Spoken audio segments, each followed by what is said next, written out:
Hello guys, welcome back. ये है हमारा एक्स्ट्रा हेपेटिक बिलियरी अपैरेटस का पार्ट 2। जिस और पार्ट 1 में मैंने ऑलरेडी इसके पार्ट्स वगैरह कौन कौन से होते हैं, कौन कौन सी डक्ट्स इसमें आती है, गॉल ब्लैडर के क्या क्या पार्ट्स होते हैं वो समझा दिया है। एंड इस वाले वीडियो में हम जानेंगे इसके स्फिंक्चर्स कौन कौन से होते हैं, कैसे भाई ये कंट्रोल होता है ना। प्लस हम इसमें जानेंगे कि इसका artery supply, Venus drainage, lymphatic drainage, nerve supply, clinical anatomy and function क्या क्या होता है। ठीक है, तो शुरू करते हैं इसके स्फिंक्चर से। अब एक स्फिंक्चर हमने कल यहाँ पे देखा था, यहाँ पे हमने देखा था जो कि स्पाइरल शेप में था एंड इसका नाम था क्रिसेंटिक फोल्ड। क्रिसेंटिक फोल्ड इसको यहाँ पे हम बोलते थे। ये एक फॉल्स स्फिंक्चर है, ट्रू स्फिंक्चर नहीं है।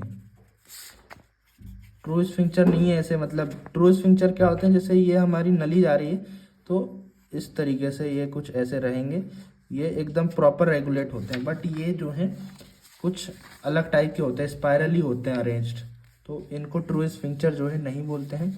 अब हम देख लेते हैं, यहाँ पे कोई भी स्फिंक्चर नहीं होता, बाइल डक्ट हमारी कंटिन्यू होती है। बस यहाँ पे रहेगा हमारा एक सिस्टिक डक्ट में स्फिंक्चर, जिसे कि क्रेसेंटिक फोल्ड जो है हम बोलते हैं।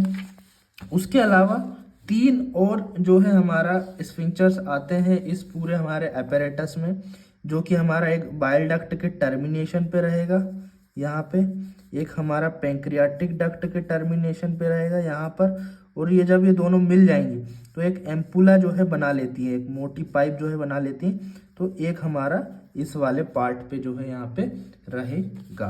ठीक है, ये वाला डायग्राम आप यहाँ पे आप देखें तो यहाँ पे जो है ज़्यादा अच्छे से यहाँ पे समझ में आ रहा है। ठीक है, तो तीनों स्फिंक्चर के यहाँ पे नाम जो है वो आपको याद करने पड़ेंगे। पहला स्फिंक्चर है हमारा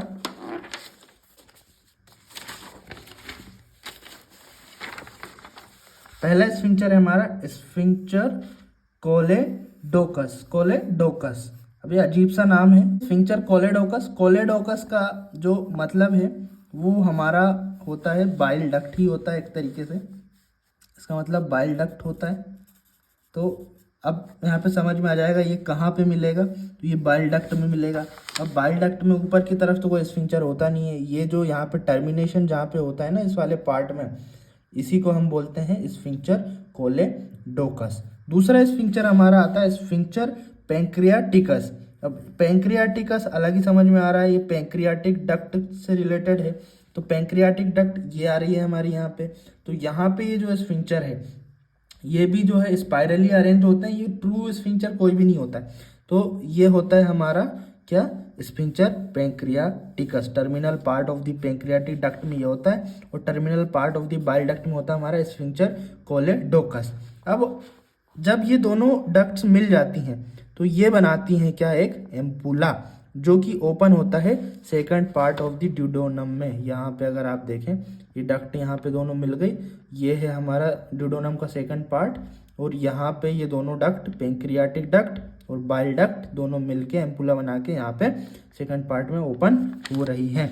तो एम्पुला में ये वाला जो स्फिंक्चर होगा इसको हम बोलेंगे स्फिंक्चर एम्पुला, या फिर स्फिंक्चर ऑफ ओडाई भी जो है इसका बड़ा फेमस नाम है, स्फिंक्चर ऑफ ओडाई। इसको याद यहाँ पे आप रख सकते हैं।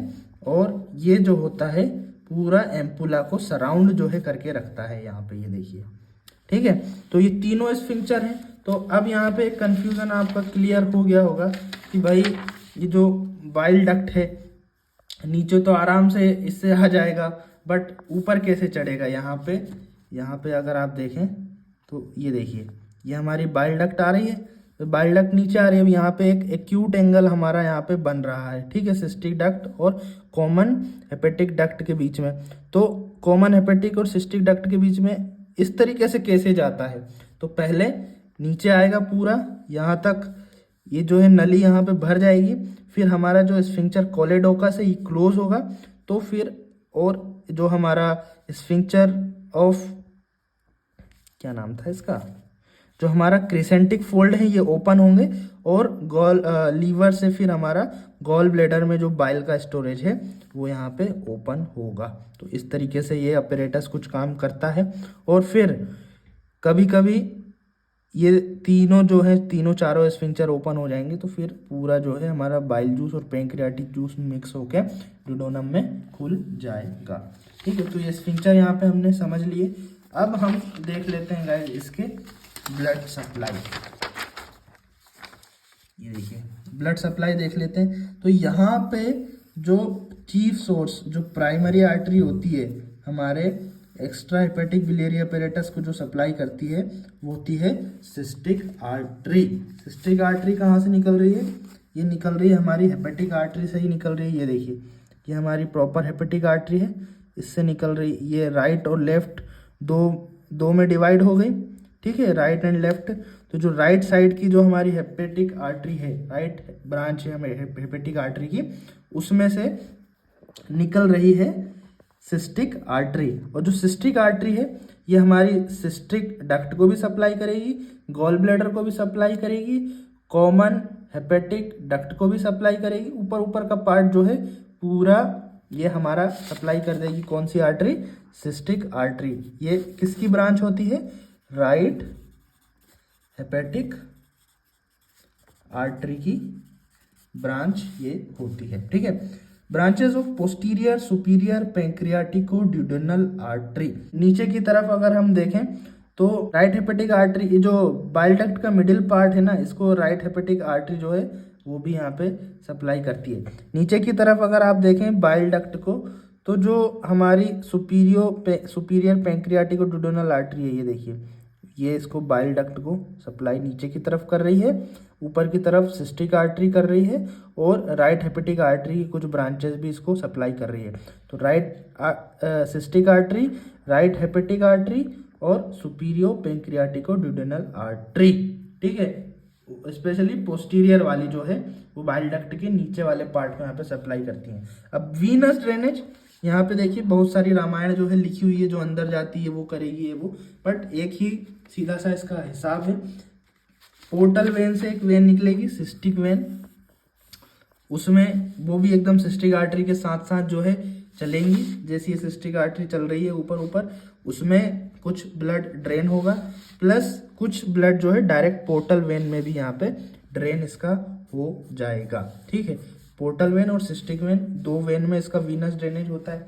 लिम्फेटिक ड्रेनेज अपर पार्ट का अलग होगा, लोअर पार्ट का यहाँ पे अलग होगा। अपर पार्ट के लिए एक सिस्टिक नोड जो है, सिस्टिक नोड यहाँ कहीं पे रहता है। सिस्टिक नोड ये रहा, यहाँ पे हमको दिख भी रहा है सिस्टिक नोड, इसमें ड्रेन होगा अपर पार्ट का। फिर एक और नोड होता है, node of the anterior border of the epiploic foramen. Epiploic foramen जो हमारी जाती है वो मतलब स्टमक के कुछ इस वाले, यहाँ पे होगा हमारा सिस्टिक नोड और कुछ इस वाले एरिया में होगा एपिप्लोइक फोरामेन नोड। वहाँ पे भी जो है इसका जो लिम्फ है वो ड्रेन होगा। अगर नीचे की बात करें लोअर पार्ट की, तो लोअर हेपेटिक नोड पे होता है ड्रेन इसका, और अपर पैंक्रियाटिको स्प्लीनिक,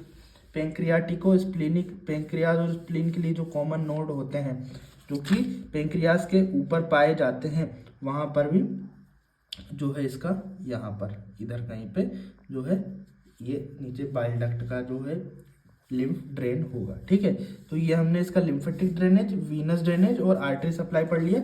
अब हम देखते हैं इसका नर्व सप्लाई। तो इसमें पैरासिम्पैथेटिक और सिंपैथेटिक दो प्रकार की नर्व सप्लाई होती है। तो पैरासिम्पैथेटिक वही वेगल फाइबर जो है कुछ वो आएंगे, इसके वेगस नर्व से ही वेगल फाइबर अराइज होते हैं, और वही पैरासिम्पैथेटिक सप्लाई इसकी करेंगे। पैरासिम्पैथेटिक सप्लाई में करते क्या है, स्फिंक्चर्स को ये ओपन करने का काम करता है।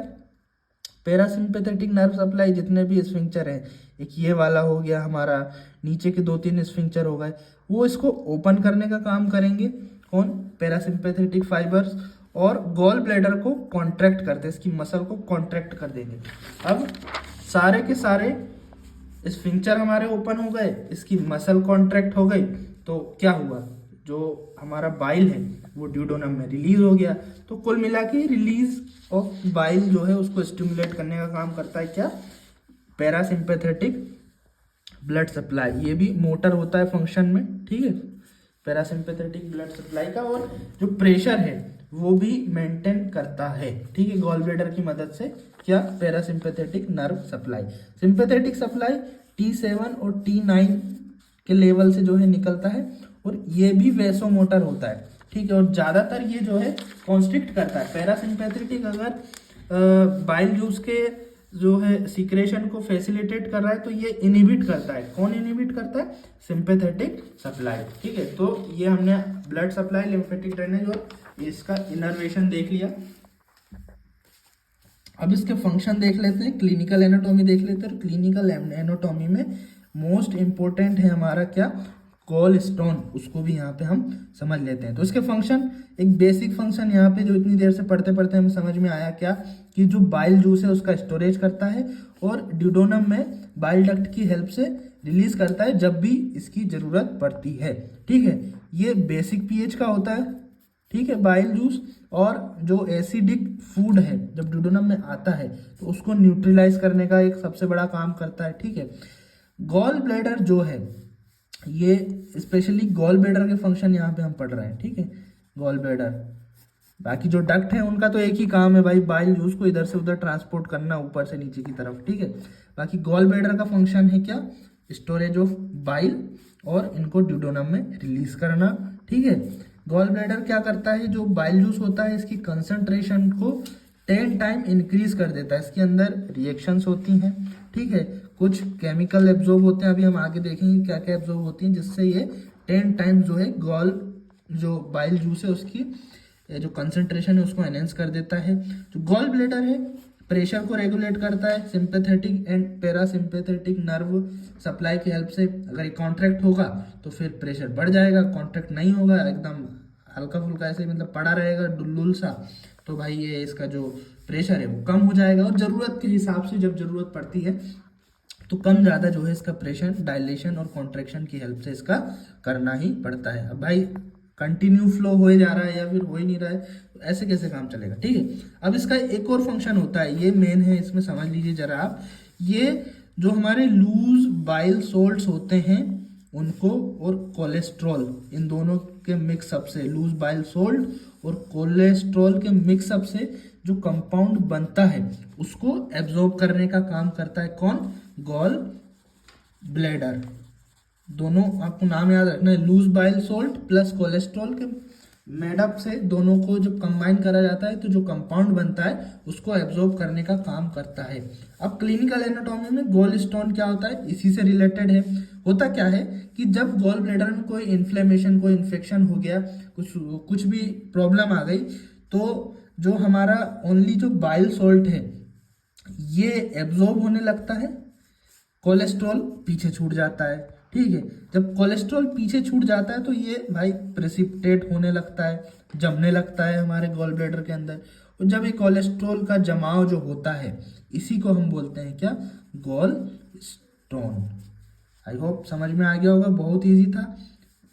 सबसे पहले जो हमारा गॉल ब्लैडर है ये हमारे लूज बाइल सोल्ट और कोलेस्ट्रॉल से बने हुए कंपाउंड को एब्जॉर्ब करता है। अगर किसी इन्फ्लेमेशन के कारण सिर्फ बाइल सोल्ट को एब्जॉर्ब कर रहा है, कोलेस्ट्रॉल को एब्जॉर्ब नहीं कर रहा है, तो जो कोलेस्ट्रॉल है ये प्रेसिपिटेट हो जा रहा है गॉल ब्लैडर के अंदर। क्योंकि इस वाले डायग्राम में भले ही ये ऊपर की तरफ मुंह करके इसका फंडस दिखाई दे रहा है, बट एक्चुअल सिचुएशन यहाँ पे आप देखिए, इसका जो फंडस है वो नीचे की तरफ ऐसे झूला हुआ है, तो प्रेसिपिटेट तो भाई होना लाजमी है नीचे की तरफ। तो जब प्रेसिपिटेट होगा तो वही गॉल स्टोन जो है वो बना लेगा।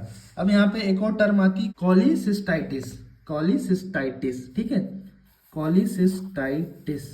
अभी हमने एक और टर्म यहाँ पे पढ़ी थी, अभी इसके जो थे हमारे स्फिंक्टर्स में, क्या क्या टर्म पढ़ा था यहाँ पे, कोलेडोकस, स्फिंक्टर कोलेडोकस। और यहाँ पे वापस से वही कोले वर्ड जो है आ गया। इस कोले का मतलब वही होता है क्या, बाइल डक्ट, बाइल डक्ट। तो इसको आप देख लीजिएगा, कोले बाइल डक्ट या फिर सिस्टिक डक्ट, में अगर कोई इन्फ्लेमेशन है, टाइटिस, आइटिस जो है ये वर्ड जहाँ भी आता है इसका मतलब इन्फ्लेमेशन है, तो उसी को बोला जाता है इन्फ्लेमेशन ऑफ गॉल ब्लेडर। ठीक है, इंडक्ट्स में अगर कोई प्रॉब्लम आ गई तो गॉल ब्लेडर की जो इन्फ्लेमेशन है उसी को जो है कोलेसिस्टाइटिस यहाँ पे हम बोलते हैं। तो क्लिनिकल एनाटॉमी में वैसे तो काफ़ी सारी चीज़ें हैं, आप खुद से यदि पढ़ना चाहें तो पढ़ सकते हैं, बट एग्ज़ाम के पर्सपेक्टिव से जितनी भी चीज़ें यहाँ पे इम्पोर्टेंट थी वो मैंने आपको नोट्स बना करके जो है अच्छे से यहाँ पे एक्सप्लेन करने की कोशिश करी है। थोड़ा सा जो है मैं स्लो पढ़ाता हूँ और आप चाहें तो वीडियो की स्पीड को बढ़ा सकते हैं, बट मेरा फोकस इस चीज़ पर रहता है कि आप सभी लोगों को जो है सारी चीज़ें यहाँ पर समझ में आ जाएं, बार बार जो है वीडियो देखने की ज़रूरत ना पड़े। ठीक है, तो वीडियो देखने के लिए आप सभी लोग का बहुत बहुत धन्यवाद। Thank you so much, bye bye.